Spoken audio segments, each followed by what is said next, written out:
Too lazy.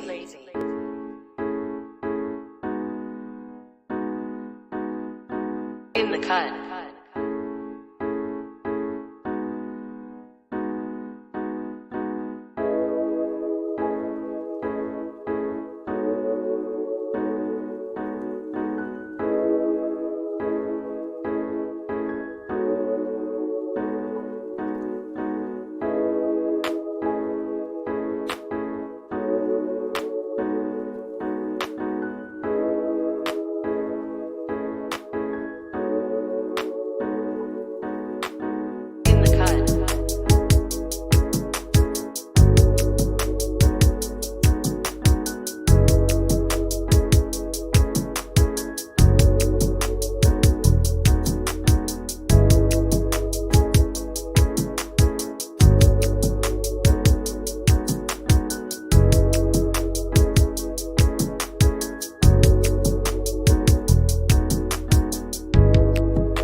Yo, Hey, what's up? What's going on, everybody? Hello.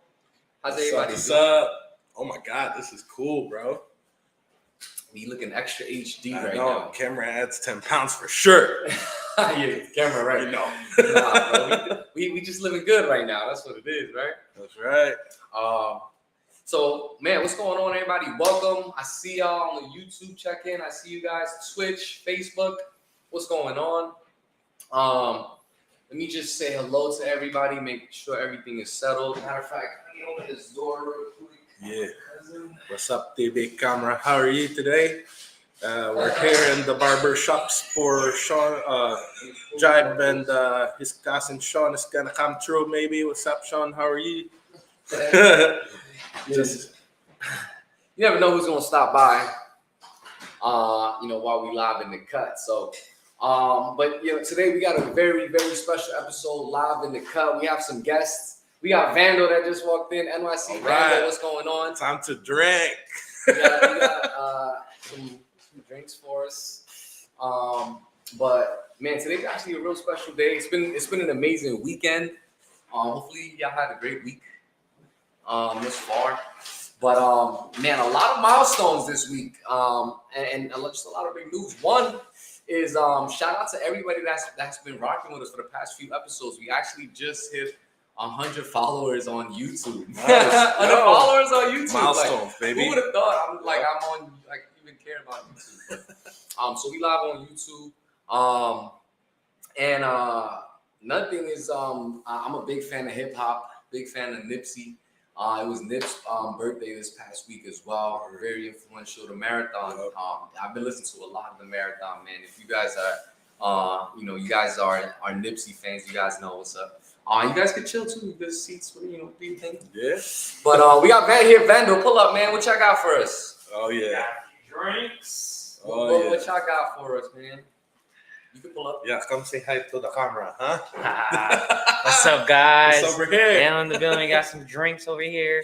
Yeah. We got pina colada, Oh, we have mango colada, and we have peach mango. oh, the best. Dude, you want pina or mango colada? Mango. Dude, you gotta try the mango. Dun, dun, dun, dun. I guess it only works. I guess I gotta You gotta press focus? I gotta press the focus button. Gotcha. Here, try it. It works. Oh, there it is. Live in the cut. Yes. Hold on. Production work. Oh, you guys got to follow the homie Sean Nyc.Vandal. My man's doing great things, man. You'll see us with Project Barkada, guys. That's You know. right. But yeah, we're gonna let this start off for a little bit. Or actually, Yeah. it seems pretty ready to go, but I'm gonna open it just in case. That one has no alcohol. Oh, man. No, sorry. It's still good. Mango colada is only not alcohol. Yeah. You want the alcohol? Oh, no, it's all good. Yeah, so you have these in the Zia, right? Yeah, Oh, yeah. the mango. Yo, I was drinking these, like, it was hot that day. Yeah. I was like, Chris, I need this. And so I was like, thank God they were there and non-alcoholic, because I would have been smashed. Word. Yeah. Safety first when you drive the ATV, bro. I know, right? So, shout out. These are in Asia, upstate. Make sure you go check When you go that camping, check it out. Grab these drinks out. there. So wait, this one's non-alcoholic too? Just so I know. That one has alcohol. Oh, okay. Yeah. It's gonna be that. Okay. So, listen. Today our guest happens to be one of my good friends, and a third of the Project Barkada, who happens to be here in the building. My man Joey, welcome to the Live in the What Cut up? show. Thank you for having me always, bro. And it happens to be, bro. It's National Nonprofit Day. Who knew? Oh, for Right? real? Bro, Yeah. Oh, shit. we've been holding out on this podcast. Well, Right. not holding out, but like we've been trying to schedule this Yeah. for a while now, and it ended up being today. I had no idea that it was just gonna happen.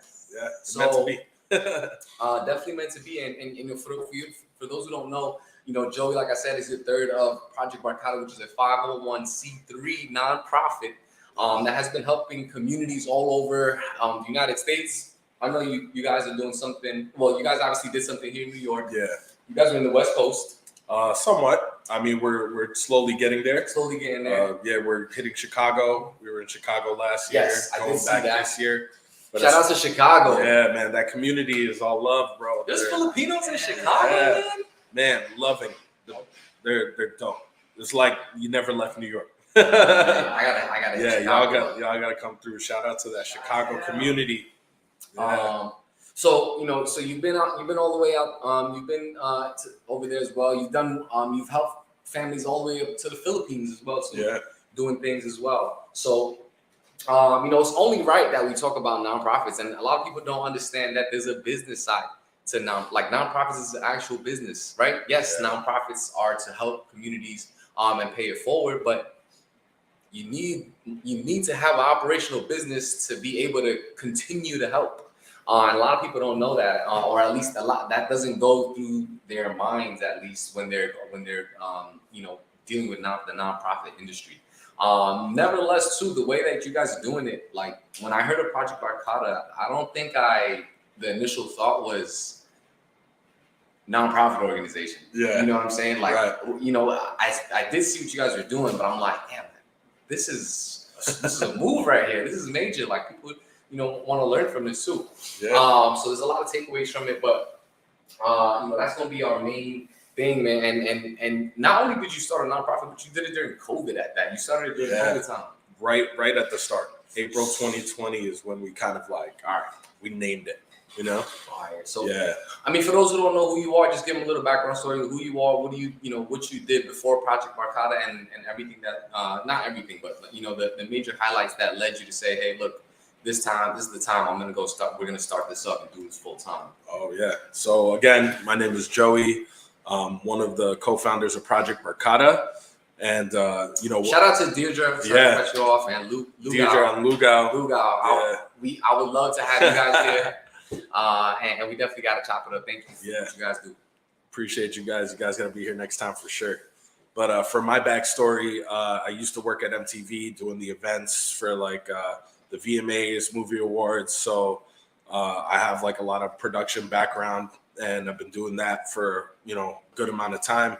And then during COVID, we were doing audience-based events. So everything kind of just like halted, right? And so the idea of a charity has been on my back burner since like 2014. And, AJ, who was here last week, he's one of the people that were there. I had discussed it. I'm like, man, I would love to start a nonprofit, or not even nonprofit. I just wanted to give back, right?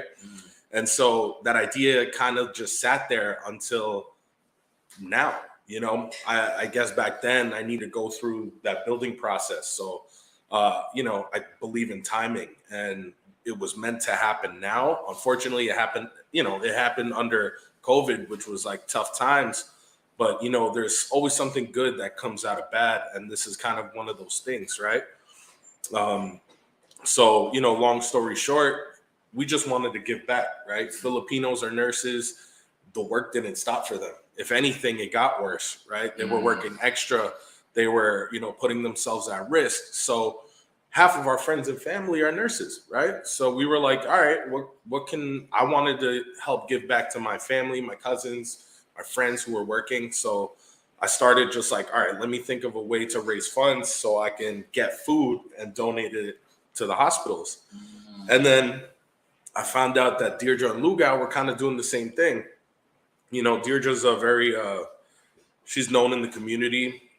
She does a lot of great work. And so that was just like one of her things. She was also doing food, trying to donate. And, you know, we just knew each other through like community events and stuff. So I was like, let's just team up and do this together as opposed to going alone. Like we can help each other, bring food and whatever. So we did a few drops, and then we were like, you know what? We should name this, because this seems like it's bringing a lot of like love to people. And that's why we named it Project Barkada, right? Because Barkada, you know, means like a group of friends, right, or like your clique or whatever. So it made sense because we were helping all our friends and family. So that's like our Barkada, right? And that's where that name stemmed from. So yeah. I love that. Yeah. So from MTV to, you know, which is cool, because not, you know, like I feel like not many people will be like that's they're chilling there, you know? Man, that was my dream job. Right. Yeah. So, I remember in college trying to apply to MTV, Viacom in general, sending my like resume. I think I've sent it 7 times, more than that, and never heard a response back from anyone, right? Until one day I was working like I was doing photo booth for one of my boys, and we were at this like trade show, and this woman was like trying to fix her setup, and she was trying to put in like a 65-inch TV by herself. I mean, she was trying to take it down. And I was like, man, that TV is going to fall on her head. So I was like, all right, let me just, you know, just help her out. So I help her take off the TV. We start chatting. And she was like, oh, you know, what do you do? And at that time I was doing PA work on a show called Blue Bloods, right? And she was like, oh, you're a PA? She's like, oh my God, I'm like one of the VP coordinators here at Viacom at MTV. Wow. Yeah, we have an event coming up. We need PAs. And I was like, nah. And I just got hired as a freelancer to work in MTV. And then I just busted my ass the whole time. But this was because you helped her with the TV. Exactly. Because you know, it's like putting good out into the world. It comes back to you in different ways, you know. I personally just think this is who you are, bro. Everywhere that I see you, all the events that you be doing, like he's never like, he's always in the trenches. You know what I'm saying? Sweating, he got a towel on his shoulder, he's carrying something, he's doing, you know what I'm saying? Yo, I mean, that's what it's about, right? Like, if you can't mop the floor, what makes you think you can own the business? You know, like, you got to be able to do it. And, you know, it's the intent of why you do it, right? Like, we just do what we do to help everyone, to help the community, like, give them a platform to grow. And, you know, at the same time, give back to our people to help, you know? And yeah, it's just been blessings since then. So that's pretty cool. So you got involved with MTV, and then from there you were you were still working that while you were starting Project Barkada, or you were? So we actually we paused, right, because we weren't sure what was happening with COVID. So all our like audience-based events they put on hold, you know, because production involves a lot of people. And so we weren't sure what was happening. So, you know, they kept us on. They were just like updating us like, oh, we're still closed. So I was like, man, during this time, like after a month, right, it was like, all right, things are weird. And they were just getting weirder, right?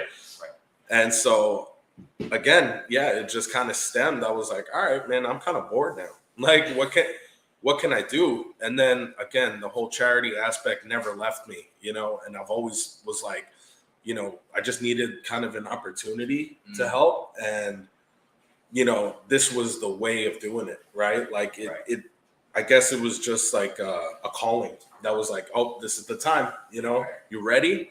And so that's where it is. Then we started. Yeah. We were out there when no one was out there. So your first event, I guess, was, what were you guys doing? Man, our very first event, we did like very small like pop-ups. So we would have like a hollow pop-up. We would do like like little, sometimes we would do like what's it called? Like creating like donation baskets and stuff that we would donate.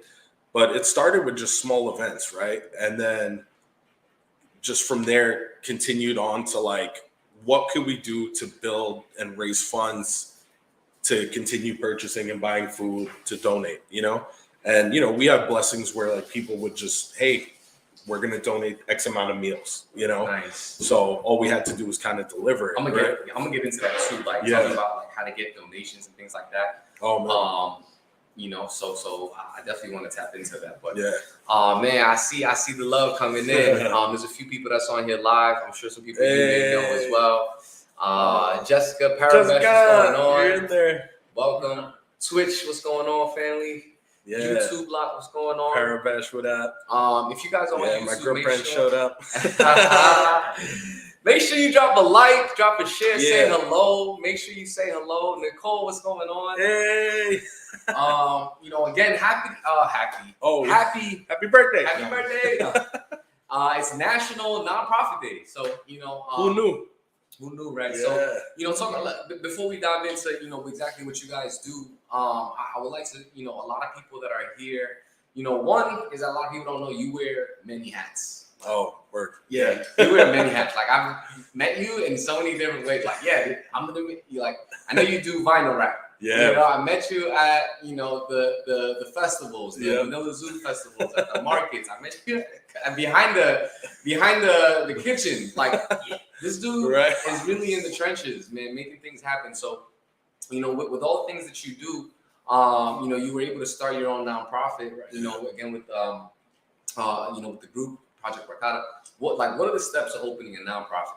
Oh, so like, walk me through. If I were to start one up right now, what are a couple things I need? Well, definitely put in the work. Put in the work first, right? So like what we did was we did that groundwork. We developed like our foundation. It's what do we do?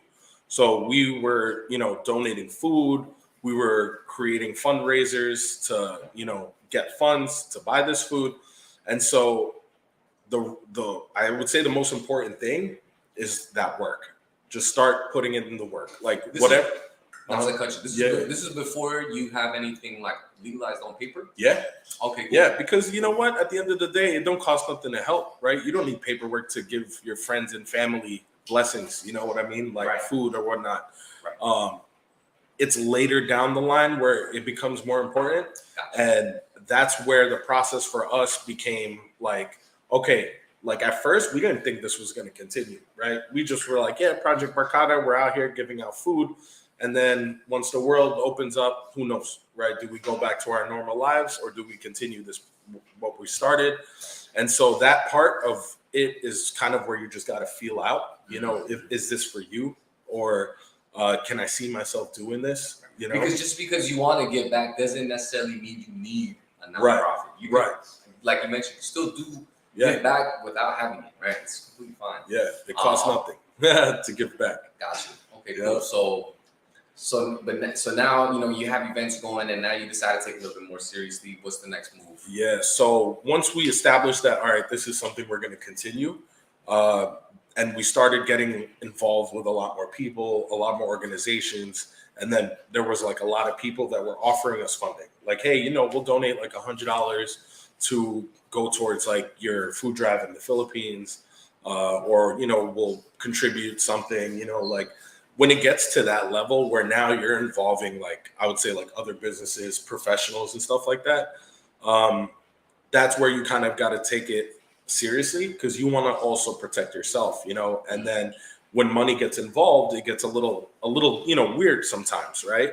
So if you you're want to just do it right. yeah, you want to do it right, and the biggest thing for us is like I told our team, like I told Deirdre and Lugao, no matter what, we got to be as open and transparent with what we do, right? So we're receiving these funds, we got to make sure people know that these funds are going out, so that's why like blogging, taking videos, content, photos, like that was so important because that is firsthand, like, oh man, they actually went out and did that, right? Mm-hmm. So when we do our donations in the Philippines, we have a team out there. I tell the team, brand everything. Get your shirts so people know this is the group, right? Get the banner made, sticker everything, like just so people see it that like, oh, okay, this is really them. It's not like we bought food from somewhere else or like someone else donated food and took that and like, no, we made sure our team went out there and like just like showed that transparency, transparency is big. Yeah, because again, when you're dealing with something like this, you want to make sure that the help is going to where it needs to be, right? And that was my biggest, I guess, like, with like nonprofits or like charities, I'm like, how do we really know that money's going there? You sending money to the Philippines, you sending money like, all these different places. Like you never know, and that's where that gray area is where like, oh, who knows what they're doing, right? Mm-hmm. I was like, no gray area. This is what it is, And so obviously, one, you want to be transparent. You want to start having events. You don't want to wait for your 501c3 to get approved or things like that. Again, it's more if you want to take things to the next level, right? And especially when other people are donating, because the truth of the matter is, it's a huge incentive to know that if you're donating, that you could write it off. Yeah. So that's probably one of the biggest reasons why I think that people again, we're going to talk about this later, how to get like funding and things like that. Right. But if it's a nonprofit and you guys are registered 501c3, it's like the donor, whoever's donating, in my eyes at least, it would be more inclined to donate, knowing that there's some sort of tax incentive write-off, right? Yep. So you guys get that going. But like going back to actually like the legal work, paper and stuff like that. We could go through like more of like the main points, but like, how much does it cost? Oh man, so it's a lot. I mean, for us, thank God for this ain't no sponsor, but LegalZoom. Honestly, it was the quickest, most efficient way to do it. Okay. They have different package levels, right? So what I did was just researched on those different levels, and I found the one that best fits us. And so it is a lot of filing, a lot of like, you have to sign a lot, look over a lot of documents, but for the most part, what are you like? That's a question, because again, like I'm sure there's a lot that could be just like left in the dust, and a lot of people get scared of this part. Right. This is the scary part. It really is that. I know you want to get to the events, you want to get to the donations, you want to get to the help. Yeah. But like, you want to set this up right. So I want to be able to like kind of like walk somebody through again of it, like that isn't too privy to this type of work, because it's like same thing. You want to learn how to cut hair. You might have the talent and the passion for it, but like, you want to open up your own shop one day, cool. You need a blueprint. You need legal work. You need, like documents. Like, what are they asking for? Like, well, so like in the very beginning, just like filing for a nonprofit, they mostly ask you about like what you do, right? Like your mission? Yeah, you're like your mission. So what is it that you're doing with this nonprofit? What are your intentions? And it's mostly just kind of like a bio. Because you're filing as a new nonprofit, so you're not like, you don't have a business behind you. You're just kind of like building this organization, right? And so once you submit that bio, then they place everything where it needs to be, and then they send you back this giant like package that you have to look over and make sure everything's fit properly, right? So what was your mission statement? Oh man, we're a group of friends helping friends. Group of friends helping friends. Yeah, that's just nutshell. Yeah. Did they approve that? Yeah, we got it approved. Nice. There's different categories you have to kind of like fill out. Like, what are you, like where are you helping out? Are you like a service or like, there's all those like bullet points, right? So you just go through this checklist. And then, again, thank God for them because they put everything proper and they position all like your information exactly where it needs to be. They send it out to the IRS, right? The IRS like goes through, reviews your application, and then you get a yes or no, right? So then, we got that approval, but because of COVID, it takes way longer. It took a year and a half for us to even hear anything back, right? But that process was there, and it cost me over $2,000 to file all this like. What did they say the turnover? Like not turnover, but like how long were they expecting? They said 6 to 8 months, and it pushed over a year.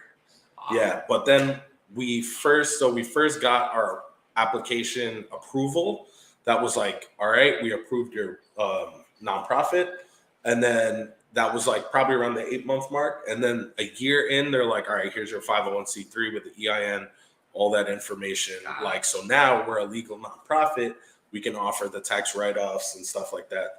Yeah, it was like intense, because I'm learning everything as I go. Did you hire help? No, LegalZoom. So the package I got came with lawyers, came with people to file. Like it had the whole team, right? So that's why I picked that most expensive package because I was like, I don't know what I'm doing, really. Right. Paperwork's hard, So I want to make sure, and you don't want to mess with the IRS because that's like that's a big deal. So I was like, everything needs to be done right. We'll put that in. We'll let the professionals do it, and then let's just pray. And then now we're here, 501c3. Wow. Yeah, going into our first full year as a 501c3. Yeah.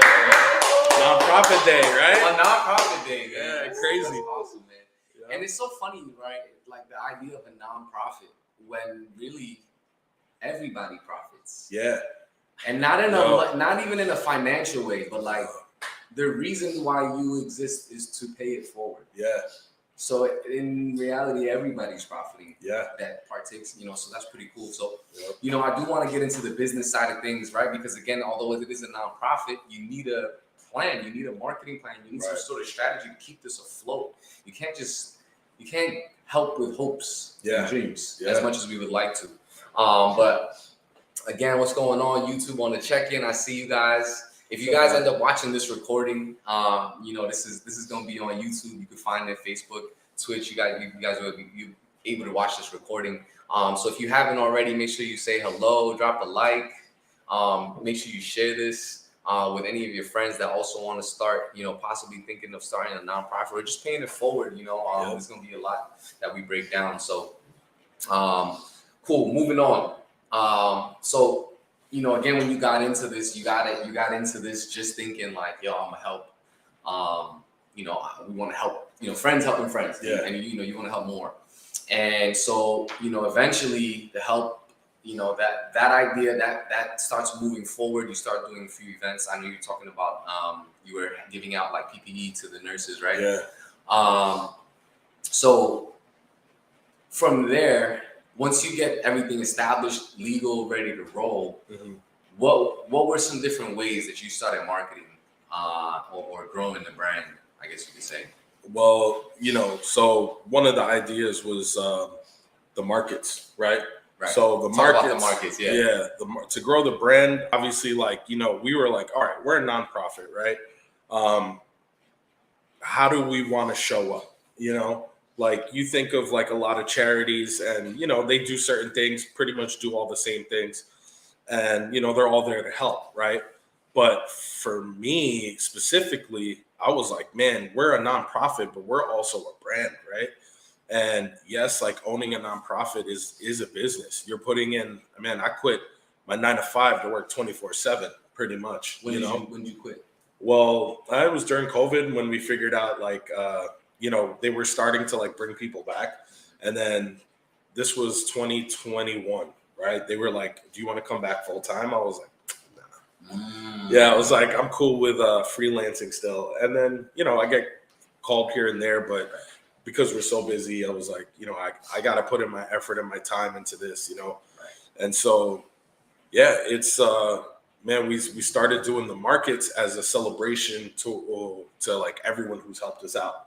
during like the pandemic, right? So the idea was to bring the community together and to just do something cool, right? So Which one was this? Was this one? this is the one in LES at Cabecera, right? Oh, wow. Yeah, the very first one we did, and of course, like shout out to the team for always helping out, like Shout out to Cabecera. yeah, right? for letting us do it at our space, and for just like supporting us during that time, right? So we went from there. We were just like, okay, this is something cool because again, being a Filipino growing up in Queens, bro, we never had anything like this, right? No, never. We only had, you grew up in Queens too, right? Yeah.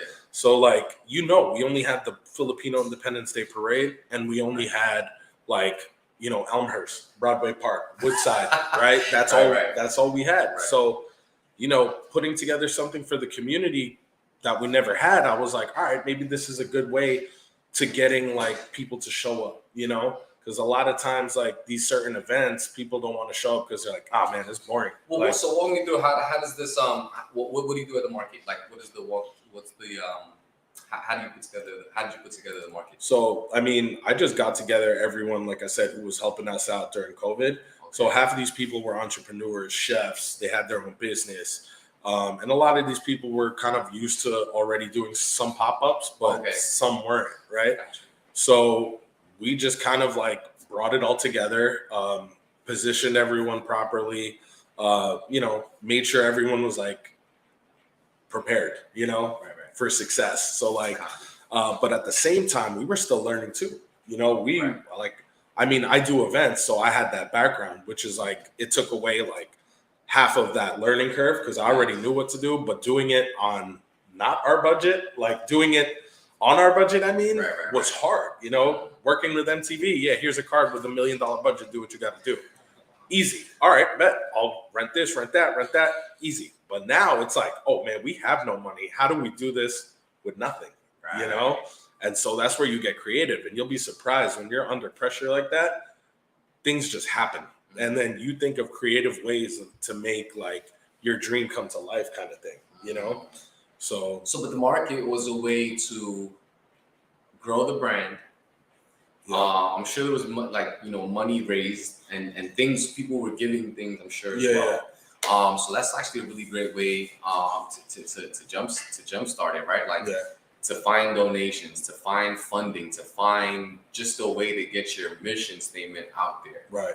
Let me go get all of my, my network, that happens to be entrepreneurs and kind of in alignment with what I'm doing. Mm-hmm. And let's make basically I won't say market, but like, what's another word? Like Fiesta. Pop-up. Oh yeah, Fiesta. Like pop-up Fiesta, right? So, and that's been genius because I don't know, what was the one on 69th? That was ours too. That was Project Barkada, it was a Barkada market. I remember DJing that one. Yeah, and we got you the DJ. I was cold as hell. Yeah, we were that night. Oh man. And we were out like just right there in Little Manila now. Yep. And that's how I kind of got tied with you that day too as well. Yeah. But we've always had like a lot of mutual friends in common. Which is funny enough. Right. But that even like events like that, like when you think it's like, it's not going to be. I mean, again, for me, I was just like, all right, I guess I'm just going to be DJing out there. I didn't really you didn't know what to expect. Right? But it was such a great turnout. Yeah. I think I introduced you to Joey. I don't know if it was I met you that day, and then I re-met you again. Right. The next block. Yeah. Across the street. It's huge just to be able to because like you guys have such a good turnout. Like I said, your network being able to have people in your network so you could start events like that and really market the way that you want to market. So but so that's cool. So you ended up doing the market to grow the brand, and you start doing events. Now, how does that tie into not how does it tie in, but so you start doing those events. Mm-hmm. Let me see. Okay, cool. So like different ways of funding, right? Like so, because again, in the business sense, right? Like what are different ways of funding it, or creative ways that you funded it, right? So the market was one of them, right? Well, the market we didn't collect from that, right? Okay. The market was strictly like just show love to the community. Right. So giving people something to go to and then helping these like businesses and entrepreneurs grow like themselves, right? So giving them a platform to build their confidence, to believe in themselves, like, oh, I could do this, right? I could make my business like happen, right? So that was just kind of our thing. And to promote Filipino food, you know, we had vendors doing great things already on their own individually. So it was kind of just like, you know, separately we're superstars, but together that's the dream team, right? So that market was that all-star game, right? And like we would all come together and just celebrate each other, good vibes, music. And so we never really, we don't profit off that market, you know, and we just do that for the fun of it, right? Just to like bring each other together. What we do for funding is we throw like fundraisers. So we either sell merch, right? So we come out with different merch. That's where we build funding from. You know, we get a lot of sponsorships, which is really nice because they see, again, when you put out that hard work, that speaks for itself, right? When they see that you're uniting community, you're putting good out there, you're supporting, people will help you help them, right? So we were receiving like, you know, some donations too from people because they would see what we do. And we would do like art auctions that, you know, we had different artists donate pieces, right? Nice. And so like AJ was one of those artists. He helped curate that art auction. And so we would get a bunch of artists to donate work, and then we would auction off their artwork, right? Wow. And then, you know, as a way to give back the artists, you know, we cut back a percentage, right? So like, you know, we'll take 60%, you take 40, so the artist makes something as well. So now we're all eating, you know?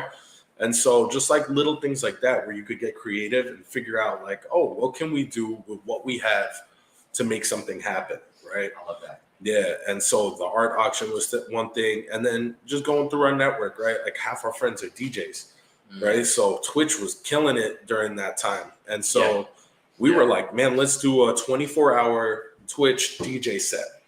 Yo, so we had my cousin Uncrowned Sounds, like all the fam out there. You know, got a shout out Robo Joe, DeVals, Love Lisa. Yeah, mostly in Jersey. You know, we got the local DJs here. My boy House Sauce, you know, Ono Macho, Shout like out. these guys, they were in it. Like, what's it, Elite Camp, you know, MPAS, Uncle Chip, you know, Philip Lee. These guys were all in it, man. They were just there to help. And so, you know, we were like, all right, let's do a 24-hour DJ set and just raise funds. So 24 hours, these DJs went live on Twitch. And we raised about $4,000, right? Yo. Yeah, that's crazy. And I was blown away, you know. And as a collective, at that time was when the Black Lives Matter was starting to happen, you know. So collectively, as a group, my cousin Insight and Yo For Real, shout out to those guys.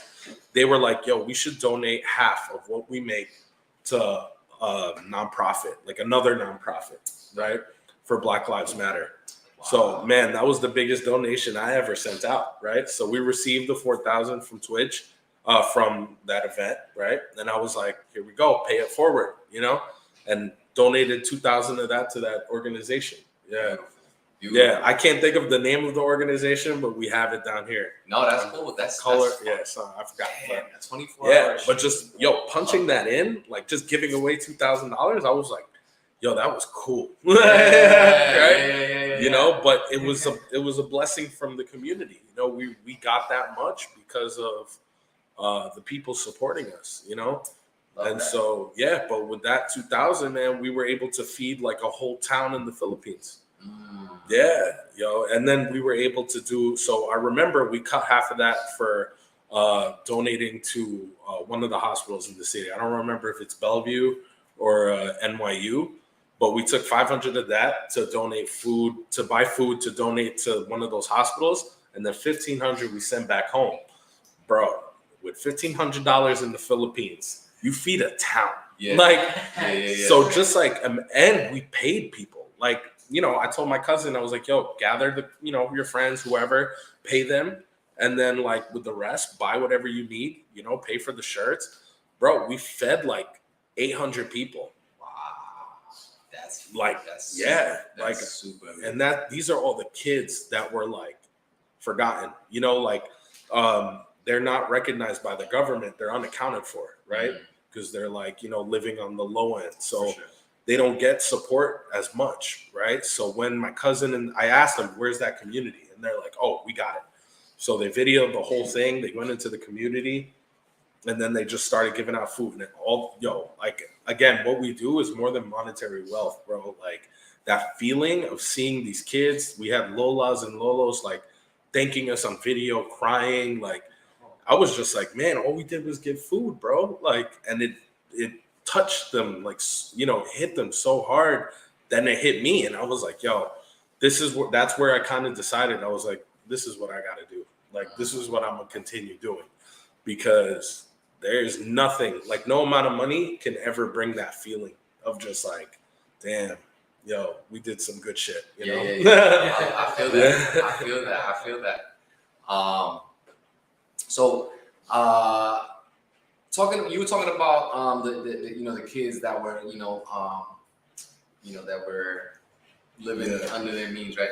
But so like, how do you go finding? I was gonna say who you wanna, not who you wanna help, but how do you find your donors, I guess, or like the people that you want to work with to like, you know what I'm saying? Like, you're just like, hey, I'll take. I mean, all that really just comes from like, you just gotta feel it, right? So, I trust my cousins back home. So, and then I have really close friends back home who I trust that like, I know they'll deliver, Right. No, well, I guess let me rephrase it. Let me rephrase it in this way. Like, how do you know, like who to market to for help, for funding, I guess you could say, right? Because like, let's say I started a nonprofit, and it's specifically for it can be for anything. It doesn't have to be for whatever the mission is, right? Right.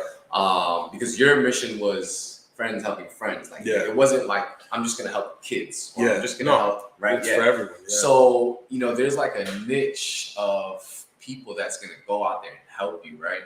So like, how was it finding them, or were you just lucky enough to be, not lucky, but you position yourself to be around people that were just in alignment with what you had going on, or were you like, again, were you like, hey, look, I gotta meet up with you and let's do business? You know what I'm saying? So I mean, eventually it gets there, but in the beginning, it was more so just like doing our own fundraisers, right? But then also like putting it out there, right? Like doing the work. It's crazy, right? Because like every time, like back in the day, I used to remember, right, when I wanted to chase opportunities, I would reach out, and pretty much get denied all the time for everything, right? Like, oh no, we can't help you right now. We can't, whatever, right? But the moment we started just putting in the work, right, just showing our work, that's when things change, right? Instead of us chasing people for help, people were now just offering help, which was like, okay, I get it now, right? Like, just show what you're doing, and the people who want to help will come out and help, right? So it got to the point where we didn't really have to ask as much, is because we had a consistent amount of people reach out to us instead. Love that. So in a sense, I say just keep doing it. Just do your work, do what you got to do, and show it. Take the videos, take the photos, be about it. But you gotta be passionate about what you're doing.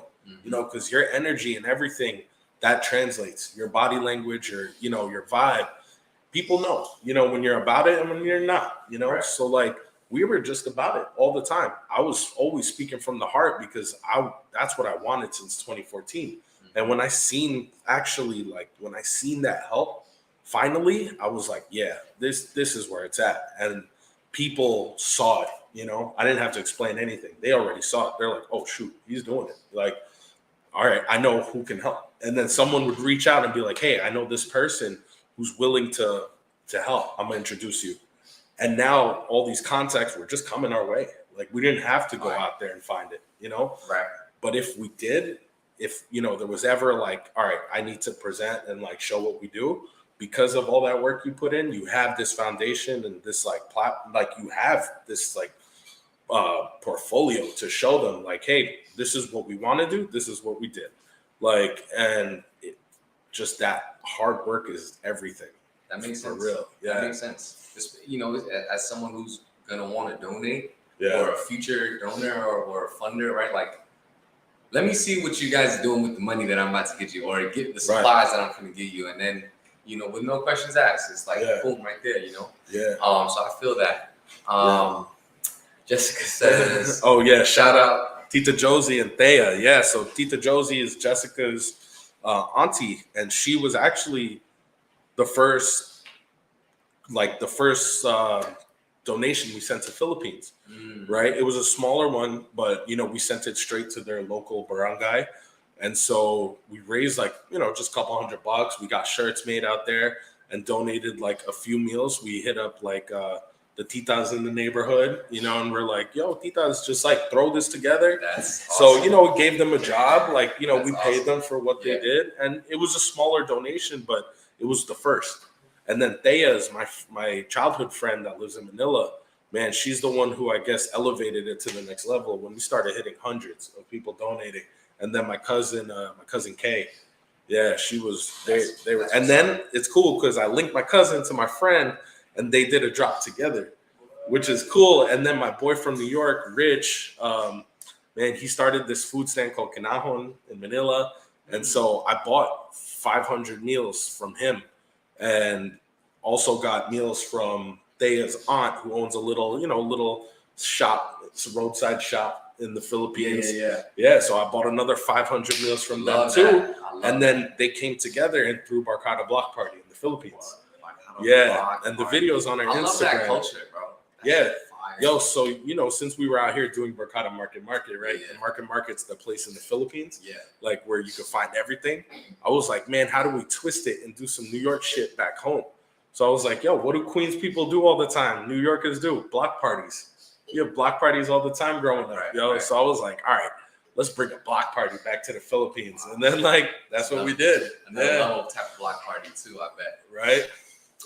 But yeah, so going into the culture things, like what type of talk about the culture. How are you building culture? Because again, you guys have a lot of people on board talking about the lineage of donors, like again, stretching from here to the Philippines, So talk about that culture,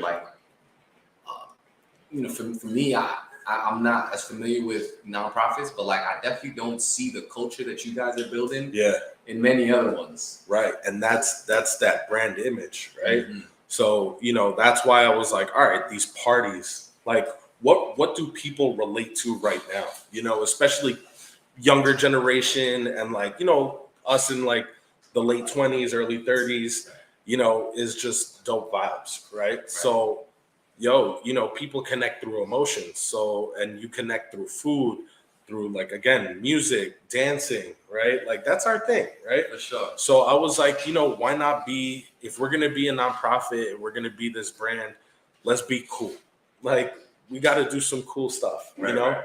And so a lot of these things that we do is just for the community. So it gives them an outlet to express themselves. So the DJs, a lot of these DJs were new too, and they just kind of needed a platform to spin and to test out if they're made for this, right? Love that. And so we gave them that platform, and then all the OG DJs supporting them. They're like, oh yeah, here we go. Let me show you how to do this. And so they were learning from the OGs who they looked up to. Right. So now we're mixing in the new kids with the OGs, and people learning, and they're learning from their mentor, they're learning from their people who they looked up to, Nice. And so I had homies who were like, yo, I would have never thought it was like this, because everyone was just there to help me, right. And he's like, it was never like this before. And so just that love, right? Walking them through how to transition music or whatever it is, how to set up, right. It was just all about spreading love and sharing that knowledge, right? So you guys got the DJs going on. You have the market events as well. Is Manila Zoo's its own separate thing as well? Oh yeah, Manila Zoo is a different animal. Talk about Manila Zoo. So our market was pretty much more of the focus on the food, right? Manila Zoo is a focus on the culture, the music, the party, right? So of course we're gonna have the vendors, the food, right? But I was like, man, what could we do right now to take what we do already to the next level, and then just like do something cool, right? So like I envision EDC, like Coachella, right? Like all these dope festivals. And Manila Zoo is actually not something new either. Like this is something like AJ has also like creatively came up with something before called Manila Zoo, right? And I was just like, it hit me one day, and I'm like, yo, bro, do you still have that design you did? Like he made something that referenced Manila Zoo, and I was like, and immediately I thought Electric Zoo, right? So I'm like, Manila Zoo sounds dope, and I was like, let's do that. And so I want Manila Zoo to be a focus on the performance, right? The culture, the festival, right? So you have, you know, like a nice VIP area sponsored by like Kasama Rum, you know, or Nice. and then I was thinking about, Kasama Rum. oh, gotta shout out Shout Kasama out to Rum. them. They've been holding it down for like everyone's event. They're honestly like, shout out to them Shout out to because y'all. they supporting everyone, and it's dope. Yo, so like Manila Zoo 2 is like the vision. I was like, all right, I want to have like a festival style stage to give the DJs that experience. Like, yo, we DJ'd on a main stage with the screen and the like all out, right? And then we're bringing in carnival rides, so we're gonna have a Ferris wheel, inflatable obstacle courses. We're gonna have that wipeout machine where you jump over and have to duck with the wheel spinning, and then we're gonna have that inflatable jousting where, like, you know, you knock off like your partner from their pedestal, and we're gonna call that cockfight. Yeah, so I'm gonna get chicken costumes. Yeah, I'm gonna get chicken costumes. You dress up in the chicken costume, and both of y'all are fighting with that stick, and you have to knock each other off. Like little creative things like that, right? It's like, it's just something so simple, but it's like people are gonna remember that, right? And the point is to just impact. Even if like it's just kind of like, yo, I'm proud of my culture because of this. That's really it, you know. It's like just to like show like, oh, okay, we're just like a modern twist on what was already there, you know.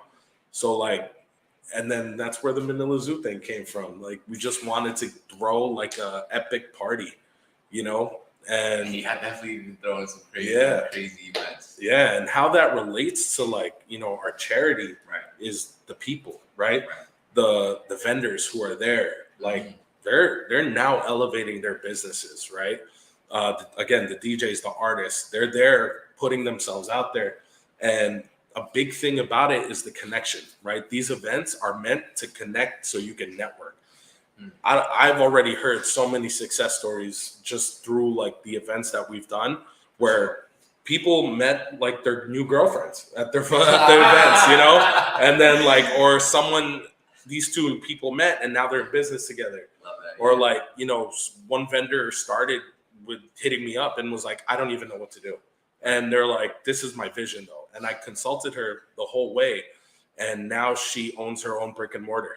You know, it's like, you just started. How the hell? You start your own, a small somewhere. You know what I'm saying? The point is to empower people, right? And that's why we throw these events. It's not to make money. It's not to like, you know, the fame. It's really because it works, right? So like the empowerment, right? So, you know, Sean hit me up about doing his own thing. I was like, bro, I got you the whole way, you know? Look at him now. I'm proud of this dude. He does his thing, you know? But that's the point, is like, see, it empowered him to do it, right?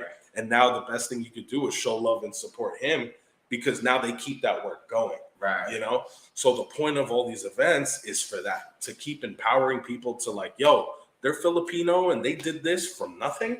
I could do this, you know? And if we need to be the bridge for them, we could be that bridge. Like we'll connect you to whoever you need to make what you want to do successful. It's an amazing culture, man. It's an amazing culture for real. Yeah. Now that, like, when you really break it down and see what's really going on and understand the business of nonprofit or the industry of nonprofit. Again, like when nonprofit comes to mind, you don't think about profiting, or at least people aren't. At least for me, I'm not thinking about profits or like when I'm thinking about help first, right? Yeah. Like you said, like you just want to do the work, just help. But eventually, again, you can't just, you need funds to help. Right. You know, so all of this is necessary Yeah. to make this thing run. Yeah. You know, and not to mention, I'm sure you wear many hats. Like you're working at, you have the breakers. Oh yeah, Tito Papas. Tito Papas, Yeah. right? You know, shout out to to Derek, PZ, Yeah. and Phil. Yeah, shout out to the guys. Partners for Tito Papas, and man, I gotta shout those guys out. You know, PZ and Derek have been putting in work. These guys, you know, I'm not there as much because, like, you know, I am wearing other hats. But, you know, it's, again, got to shout out the homies, man, for holding it down at the restaurant. Yeah, Phil for, like, doing the back end.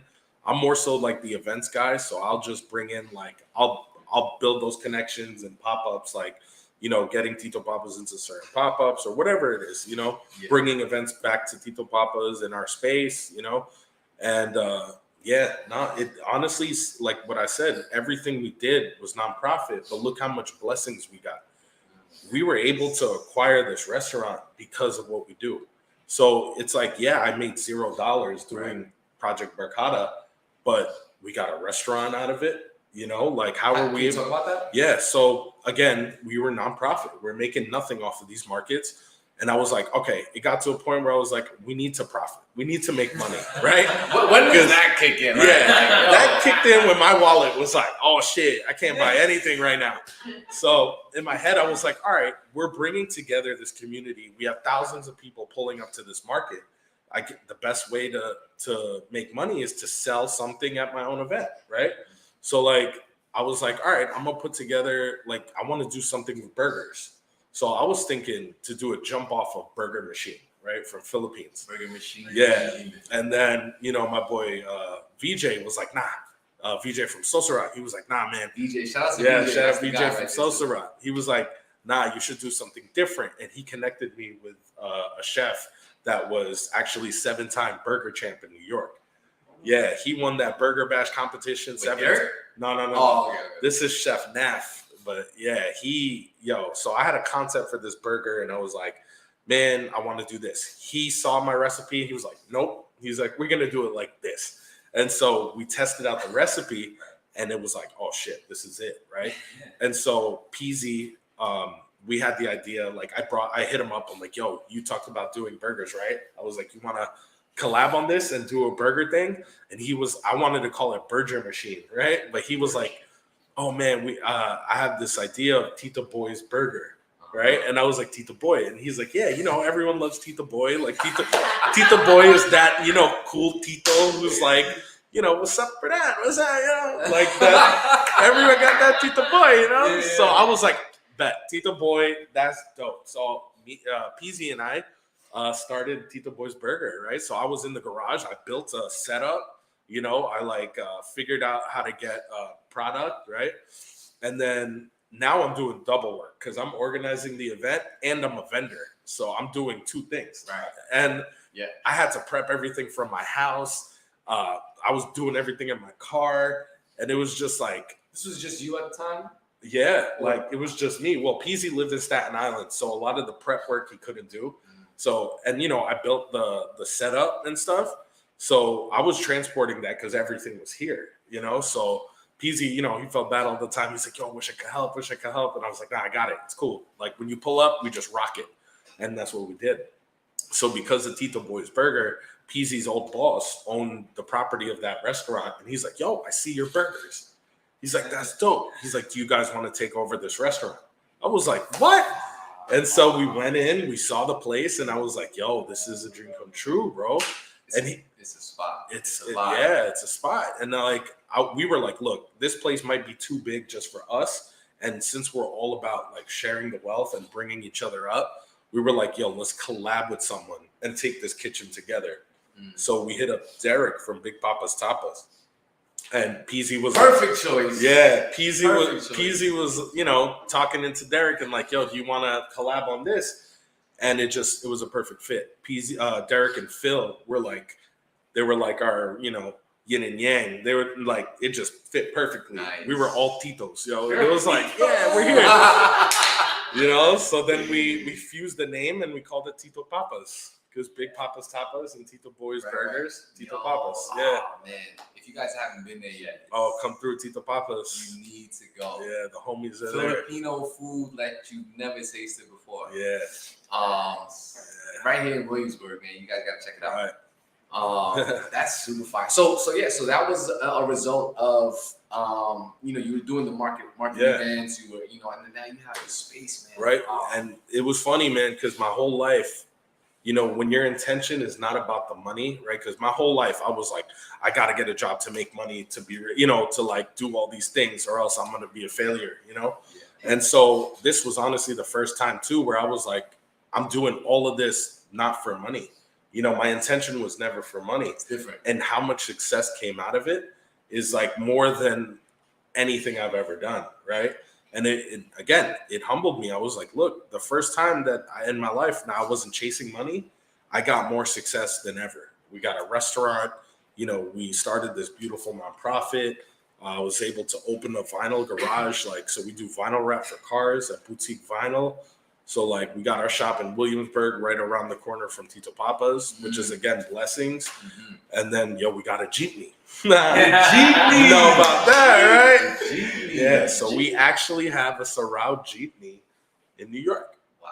Yeah, and that is because of the blessings. Like I said, we can talk about the jeepney because you tell me a little bit about the story. How'd you get your hands on a jeepney? Oh yeah. If you guys don't know what a jeepney is, if you go to the flyer of the podcast, today's drop, in the background, there's actually it's a jeepney. It's basically like the Uber of the Philippines. Yeah, the bus, the MTA. Bus.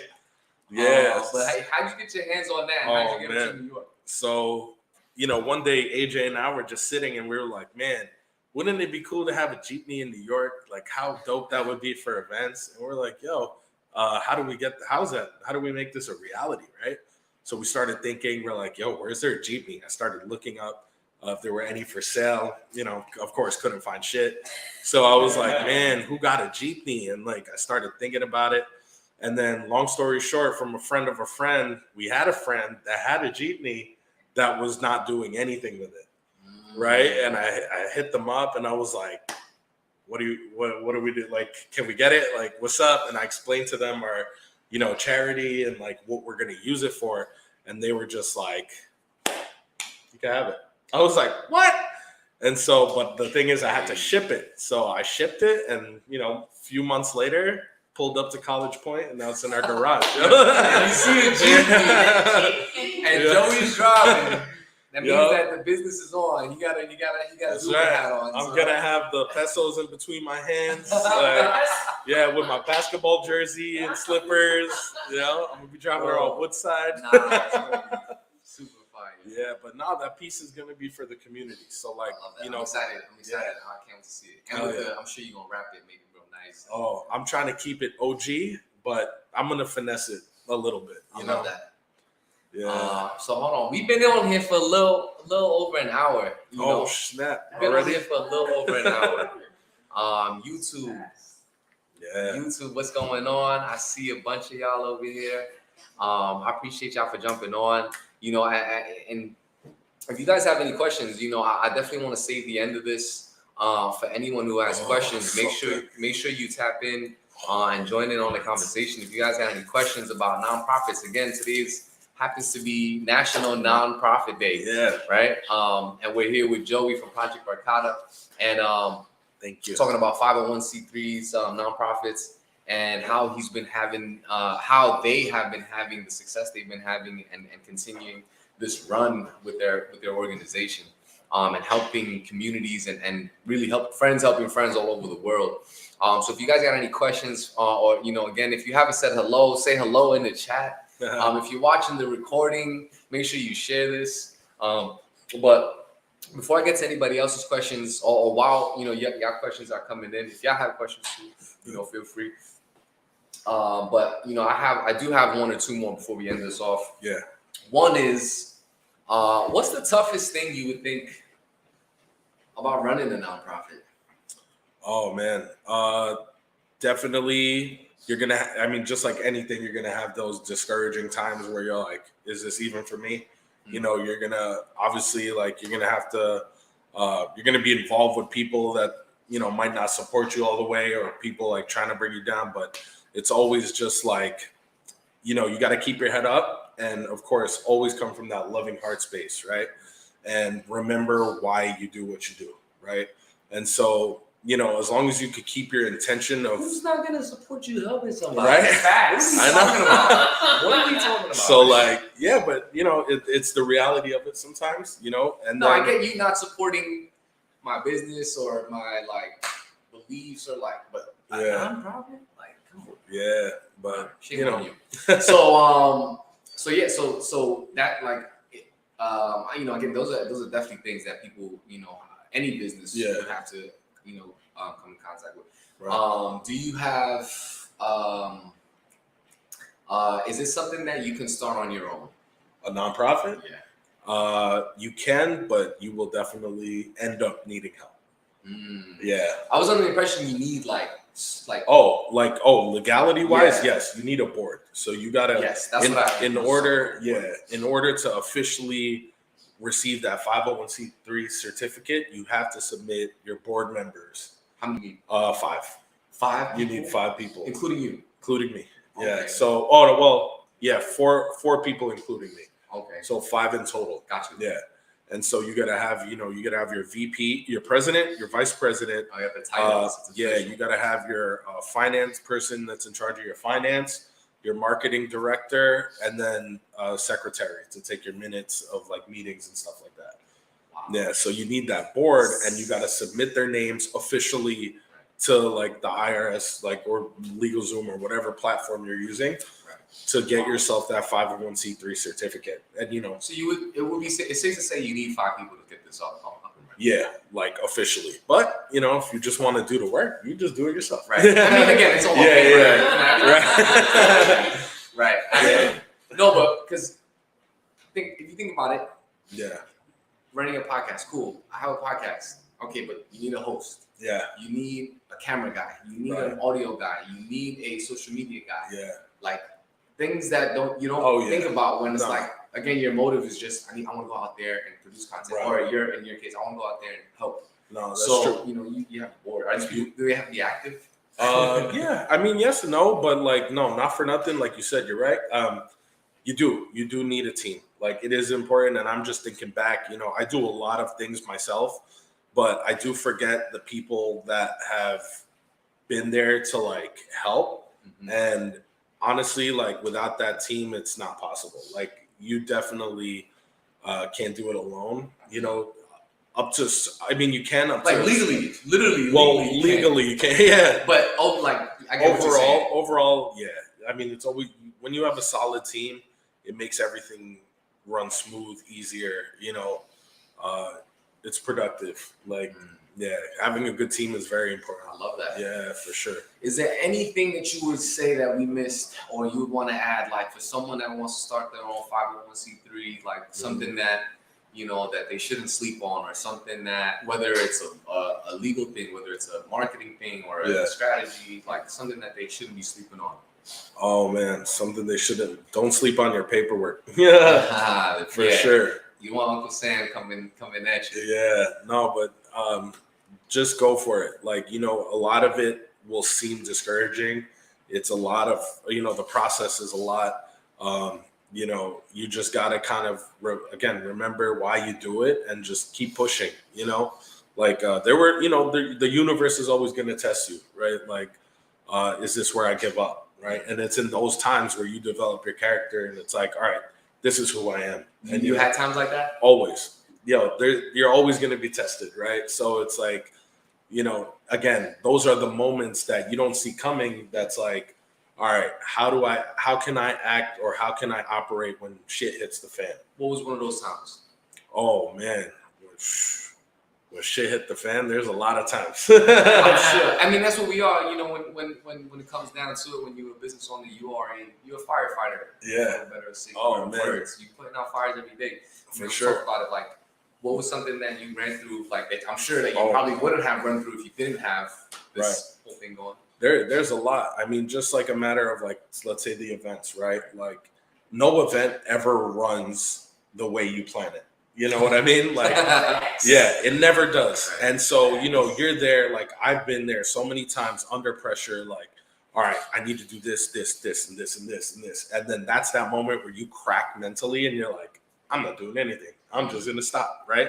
But then it's like, you remind yourself, like, all right, hold up. You need that second to breathe, and then you just kind of like collect yourself, and it's like tackle one thing at a time, right? Mm-hmm. And then you do the best you can, because when like I've done all I could do, and the other stuff is out of my control, you just kind of got to accept that, right? And so, nothing like. At the end of the day, no one knows how this event was supposed to be. Like, no one knows how it was planned other than you. So whatever they see is a success already. Because they're going to know it for what it is, right? Like, they're not going to know all the other stuff that you wanted to do but couldn't. Right. So it's like those moments where you have to kind of like just be okay with like where things are at, and then just keep pushing forward, right? Like, you learn every single time, right? And like, one of the things like that I learned, like actually AJ's dad said this, whatever you want to do, like you got to talk to someone who's been doing it for 10 years. Because now I always pick people's brains. So like whether it's like running an event or how to run a nonprofit or how to like just operate during certain things, right? I'll always try and find that person that's been doing it and pick their brain. What are some nonprofits that you like outside of you guys that are like you actually follow and follow? There's a lot of like other Filipino organizations, NAFA. There's one in LA that's like really close to my heart right now. They've been very supportive. Kuya Lyle out in LA, like he's been. What do they do? So pretty much what we do. Nice. Yeah, they support the Filipino community, and they're doing a lot of great things, and these are like the people I look up to. Mark Anthony that he like organizes the the Filipino Heritage Nights for the Barclays. And, yeah. So like they just had something. Yeah, City Field. For the Mets. For the Mets. So like, these are people that I just like, I look up to, and they're like the Kuyas. You look up to them for the guidance, and then their organizations and what they do is like definitely like well, listen, big help. Again, any last second questions that y'all want to throw on here? Again, if you haven't said hello, make sure you say hello. YouTube, I see you. And then I guess set it off with this, man. Any last remarks or anything? But I would like to, your next event, so people that would want to donate, give back, or just show some love. What are some events that you guys have going on next that we could pop by? Oh man, so we got the Jeepney in America tour. Jeepney in America tour. Yeah, we're co-hosting that event with RJP. I just saw that. Yeah. So RJP Venture wanted to put on a performance, but they hit us up to like organize their market. So we were like, all right, we'll help you out. Of course, S-Mall got events coming up. Nice. Go check out S-Mall. September 10th. Yeah. Week before, yeah. Okay. What's happening at that event? The RJP production venture, they're putting together performances. So they're gonna have like a big dancing, like a battle of the bands, but it's not really a battle. They're just gonna have a bunch of bands play, artists come out, like well-known Filipino artists, and then so we're kind of organizing the market part with Pinoys of New York. They're the ones who do like now they do the Woodside events right out front on 69. Oh, okay. Yeah. Barry. Not a main. Okay. Gotcha. No. Yeah. Kuya Barry. Kuya Barry's my guy. I just saw him do some big things too. Shout out to those guys. Yes. Okay, cool. So you got that. So we got that small event. Yeah. 17th is the America. S-Mall is the 10th. And then we're going to Chicago on September 24th, 25th to do Manila Zoo, Chicago. If you're out in Chicago. Pull up. Where's it going to be? It's going to be in Des Plaines. It's like right outside of Chicago. But we're going to be putting our Manila Zoo there as well. And, the community out there. I'm rocking. Speaking of that, it's cool. I did not plan this, actually. I just pulled a shirt. And then, this is actually the shirt from last year's Barkada Market in Chicago. Okay. So we're just dropping them in the Zoo this year.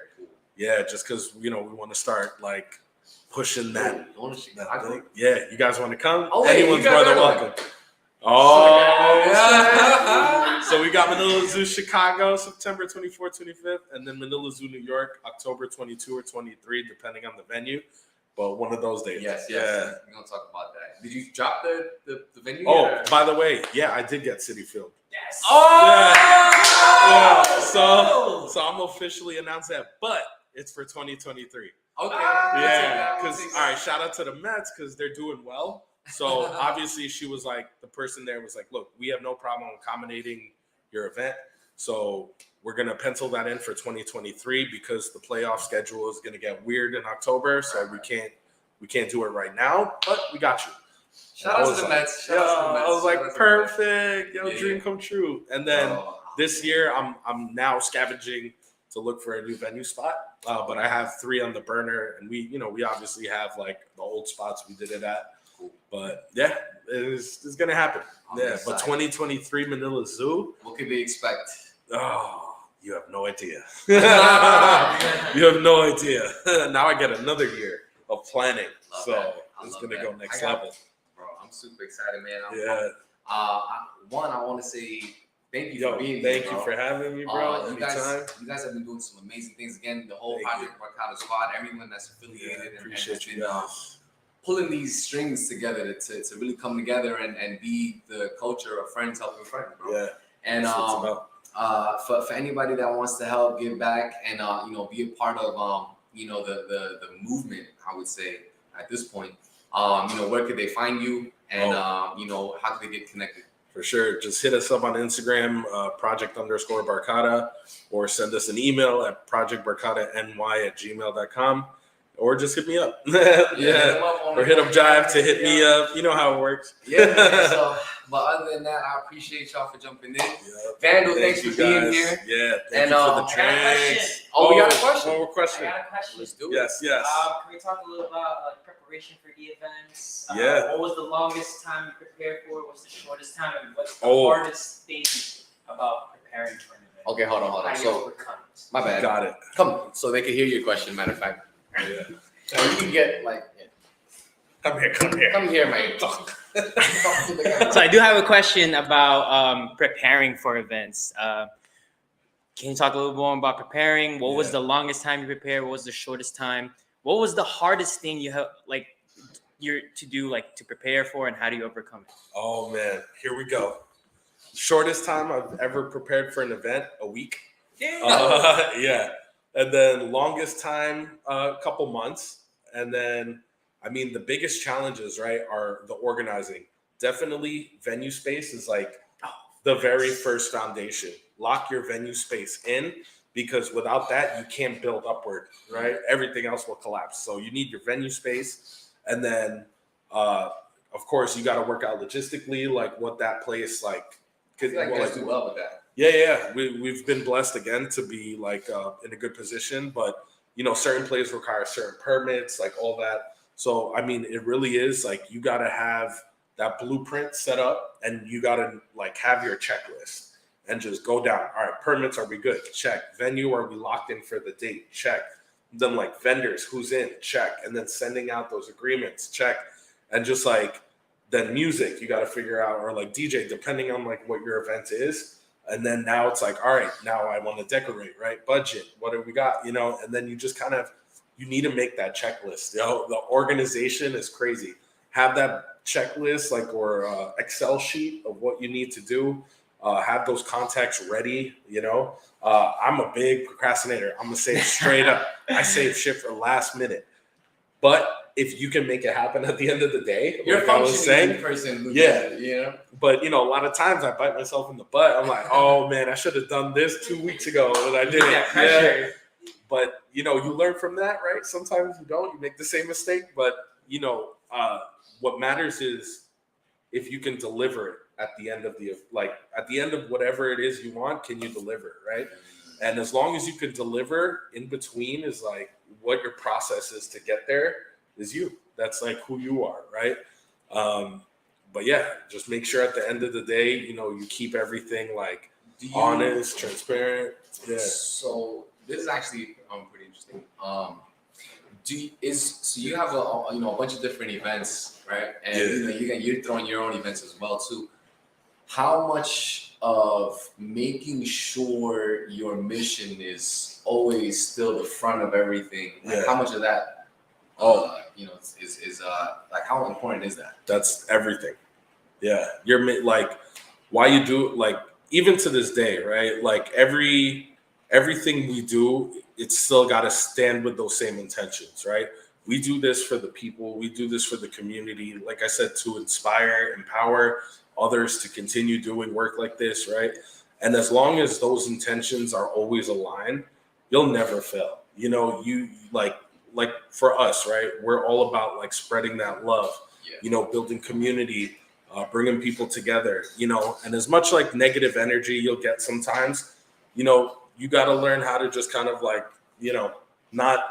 not let it get to you, I think that goes back into the community, the culture that y'all are building. Yeah. Right.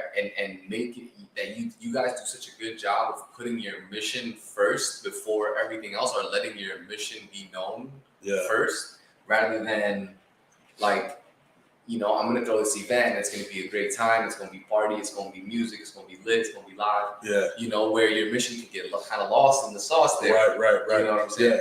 Yeah. And for anyone who's throwing events or anyone who's building up any sort of brand overall, I think that, again, like constantly reminding the person who's going to donate, constantly reminding the person who's going to help you fund or help you just organize and put this together, constantly remind them like, oh yeah, we are throwing this Manila Zoo, or we are throwing this S-Mall, we are throwing this party, but our mission is this, and we're pushing this forward. Yeah. Because again, like, I feel like that's really where a lot of people lose people. Right.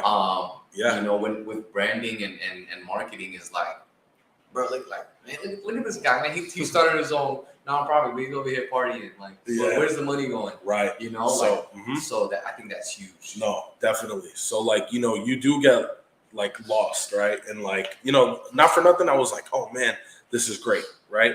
But there was reality checks where I sat down and I was like, all right, like we started because of this, right? We started because of the pandemic, donating food.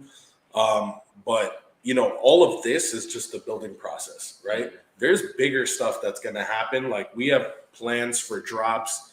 Like part of the thing is to build funding to bring our group to the Philippines, or bring our group to like LA or Chicago, right? So I'm getting like right now, I'm building that brand as like, or this image, right? As like, so people notice, right? And then when it comes to that time where it's like, all right, now we need to put in the work, like people will be familiar, right? So like, like I said, we have plans to take people back to the Philippines, like to do this like big event that we're trying to plan with some other organizations, right?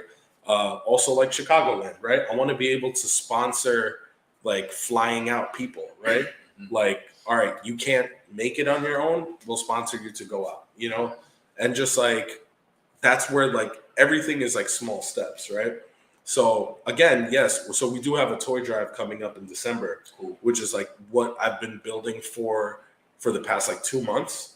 This toy drive is I'm gonna hit you up about that too. This toy drive is gonna be a pretty big toy drive. So like how you were talking about the process of making or planning for an event, when it gets to that scale, you need months, like months of planning. When it involves like high-end venues, or like, now the scale is getting a lot bigger. Right. It's a planning process. Like things need to be done months in advance before anything. Like, and I know I procrastinate with those last-minute market pop-ups, but when it comes to these bigger ones, like Manila Zoo was a year planning, and City Field just got back to me, and it's like, I'm not expecting that, right. But that's how it happened, right? So like, yeah, everything we do is building up to a bigger thing, right? It may not show now, like it just shows, like I said, our intentions are to bring the community together, have a dope time, we enjoy each other. But, as long as at the end of the day, later on, you can show your work, this is why we were doing this time, is because of this, right? I love that. Yeah. I love that. Yo, good Yeah, question. that's where man. we're at. Good question, bro. Hopefully that answered your question. Yeah. Yeah, for real. Yeah. But yeah, bro. Well, listen, been on here for almost an hour and a half. Thank you guys. Damn. Yeah. I really truly That's appreciate crazy. y'all that have been rocking with us. We got another episode next week on drop shipping.